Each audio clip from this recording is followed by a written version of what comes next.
It's only entertainment.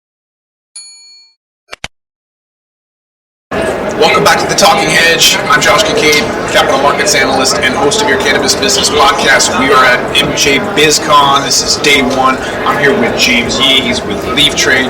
James, thanks for being with us on The Talking Hedge. Thanks for having me. Yeah. What's Leaf Trade? We help the users on our platform digitize their processes, get all that data, and leverage it in order to, create transactions that are more revenue optimizing and margin optimizing, both for the cultivators and the retailers, right? So, effectively, getting the consumers what they actually want. Do you have a system that alerts them and pings them and says, hey, maybe you should check up on this for situations like that when the buyer isn't a new person or unaware? Because in Seattle, we have like 2,000 SKUs. Mm-hmm. Yep. Right, so there's a lot of bins that people don't necessarily look in. Sure. And so if you don't have that digital reminder, or some kind of, your inventory is low and it flashes when you have like 20% or less, is there any indication that gives these folks a heads up? Yeah. So right now we've got, both for the sellers, but what you're asking right now is for the procurement folks on the retail level. Yeah. We've got analytics portals that they can leverage to really track that data and, purchase things in a really smart and data-driven way.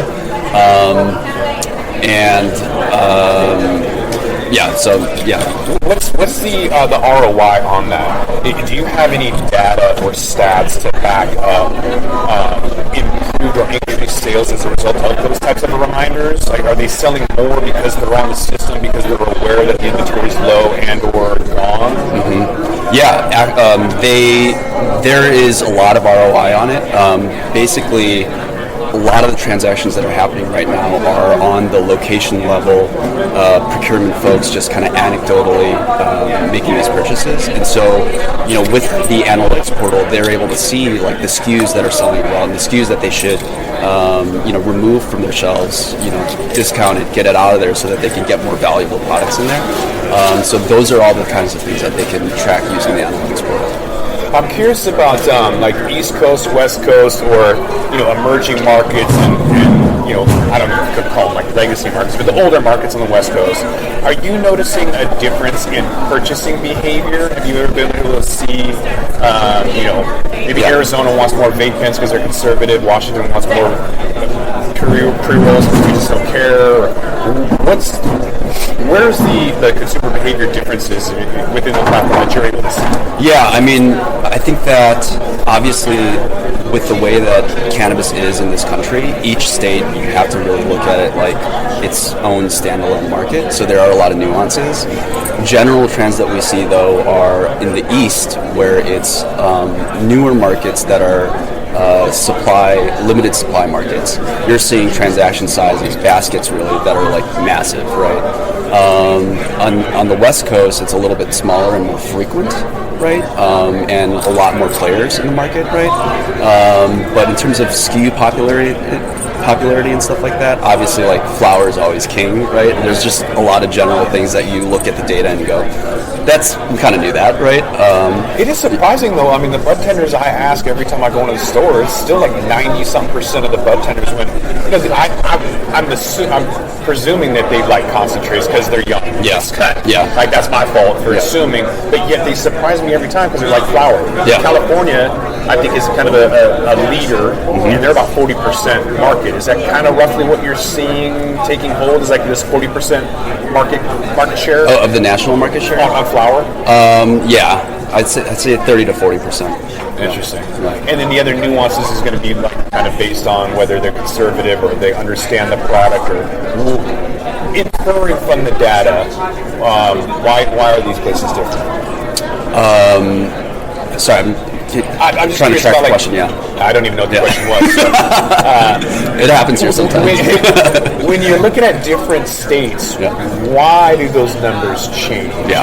And preferences? Do you think it's based on price, availability, knowledge? Yeah. A lot of times it is supply driven, right? I think that maybe anecdotally speaking, right? I think that in a market like California, there's an abundance of flower in the street, right? So that might affect sales, right? What we see a lot in the newly emerging limited license states is that the products that they want to push in the stores are more of the stuff that you can't really access on the street level, right? So, vape cartridges, edibles, and stuff like that. And really tap into this new demographic of folks that hadn't otherwise used cannabis before, right? So I think that you're seeing a lot of SKUs that are, and product types that are friendly to that kind of newer demographic. Interesting. Walk me through an onboarding process. Like, what does it look like? Do they have to set up a time to meet, or they just come in on a specific day? How do you get a buyer to meet a retailer? Is there suggestions based on location or product type, or how do you get these folks to come together, and what does that look like? So you're talking about on the Leaf Trade platform with the buyers, the retail dispensaries, and the cultivators? Yeah, and so for us, we started in the limited license states, right? We're the leading platform in all the states, primarily east of Colorado, ramping up really quickly in the west. And generally what we see is we onboard the suppliers in the market, right? And the suppliers are already doing business with all of the retailers in the state. And so they'll say, hey, this is how we do business. There's a lot of efficiencies involved with it and benefits to both sides. Why don't you come on and check it out, right? And so then the retailers come on board and they start transacting digitally through the platform. And is it fairly easy with the high turnover in stores for the folks, the buyers, for example, to understand and navigate the system? Like, because I know that training and education and turnover are all kind of components. Yeah. How do you manage that? Yeah, so on the buyer side, it's extremely simple, right? We verify the licenses, the legal licenses, get them onboarded, and after logging in, it's a matter of a couple minutes before they're off to the races, right? On the seller side, and this is where I think our platform really thrives, is just addressing a lot of the complex issues in terms of the workflow and fulfillment processes and stuff like that. And especially because we are the preferred platform for the largest enterprise level of MSOs in the country. In order to get them set up and configured, it takes a lot of work, right? We need to make sure that we know what their workflows are like and all the nuances from state to state, get them set up with that, train them, and that's really what we thrive and what we're the best at. And so it's a little bit more of a longer cycle with them, but once they're gone through all the steps, it's like day and night from what they were doing before manually. And what's your revenue model? How are you guys able to generate the income you do? Yeah. So actually, it's pretty simple. It's a transaction model. It's a consumption model. So every order that is successfully processed on the site, we charge the sellers a flat rate per order. That's pretty simple. Yeah. And what's the turnover rate?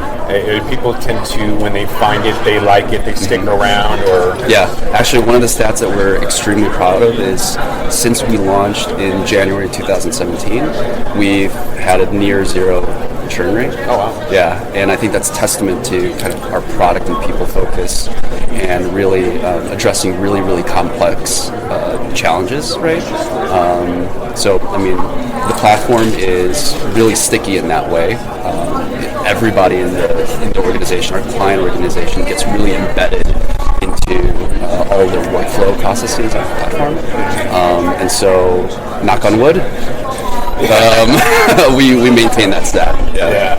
Makes sense to me. Like I said, it doesn't make sense to have products that aren't that are highly desirable and popular and yet not available for no other reason other than just not fulfilling an order. Mm-hmm. It seems like an opportunity cost, a huge waste of branding and because consumers will just find something else, and then they may forget about it. Sure. And so it sounds like your platform alleviates a lot of that. It just keeps the system flowing so that people can kind of have that set of expectations, because a particular cultivar might not be available. That's annoying, but at least if it's available, Right.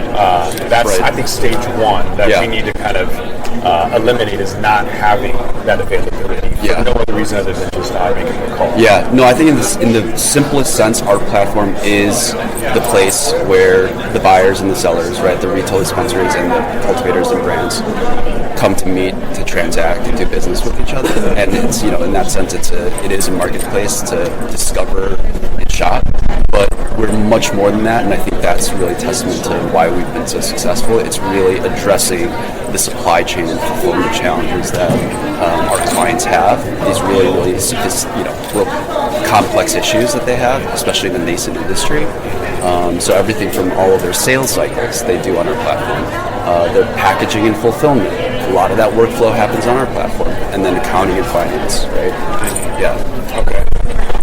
What's in store for 2023 and beyond? You guys have anything that you can talk about, or tell me what you think is going to happen in the future? Yeah, so I think that the pillars for 2022 have been addressing the payments pain point, right? Obviously in fulfillment, you've got, the orders happening and then delivery. The last piece of that is payments. So we got an embedded payment solution for the industry on these wholesale transactions. Marketing has been a huge thing as well.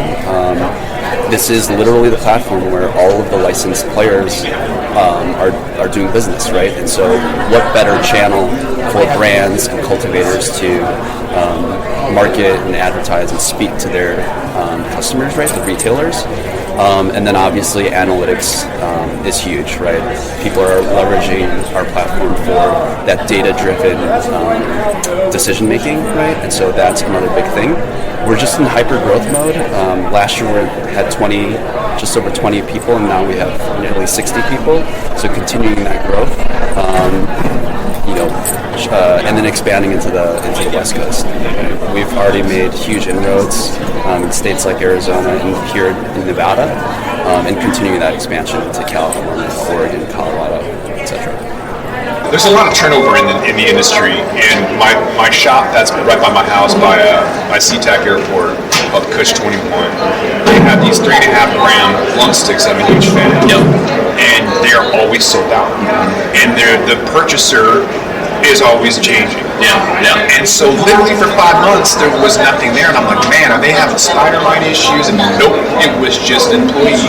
So I would die to ask you this question: how is it possible that the manufacturer isn't calling up the store going, yo, you guys buy these all the time, sell out constantly, but for 5 months you haven't bought anything? Yeah. Why? No, I'm really glad you asked that, because that's exactly one of the big things we're trying to solve.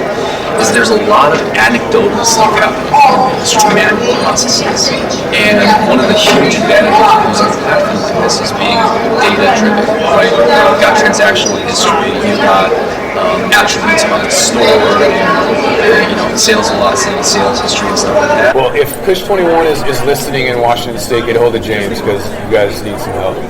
And for anybody else who wants to learn more, get a hold of you for whatever reason, check out the platform. Where can they find you? Yeah, so the best place is our website, very easy, leaf.trade, and you can find everything you need to know there. Perfect. Yeah. I think with that, we're going to have to roll this one up. So I want to thank my guest, James Yee, who's with Leaf Trade.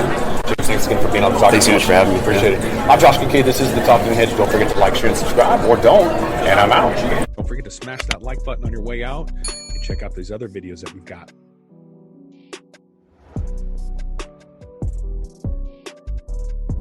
Thanks for listening to today's show. To check out more great cannabis podcasts, go to podconnects.com. Here's a preview of one of our other shows. Are you looking for the next great cannabis business to invest in? Then you need to check out the MJ Bulls podcast. Hi, I'm Dan Humiston. Join me each week as I speak to both cannabis entrepreneurs who are raising capital and cannabis investors who are investing capital. Our 10-minute episodes are perfect for the busy investor. Start listening to the MJ Bulls podcast today, wherever you listen to podcasts, and who knows, maybe you'll discover the next cannabis unicorn.